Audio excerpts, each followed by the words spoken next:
அன்பான பக்தர்களே, கர்த்தரை துதியுங்கள். நான் அருண் பி.எஸ். மட்கி. உங்கள் அனைவருக்கும் அன்பான வணக்கங்கள். இன்று பிப்ரவரி 16ஆம் நாள், 2026ஆம் ஆண்டின் 2வது மாதம்.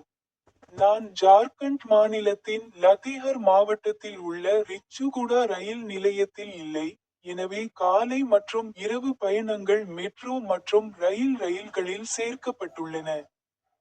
நான் அவரது பைபிள் வசனங்களில் ஒன்றை பற்றி பேசினேன்.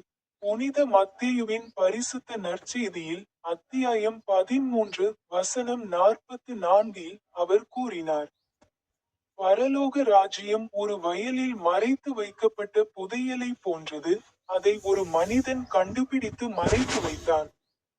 தனது மகிழ்ச்சியின் மகிழ்ச்சிக்காக அவன் சென்று தன்னிடமிருந்த அனைத்தையும் விற்று அந்த வயலை வாங்கினான். உங்கள் அனைவருக்கும் அன்பான வணக்கங்கள். எனது யூடியூப் சேனலில் உள்ள பாடு பொத்தானை கிளிக் செய்ய மறக்காதீர்கள்.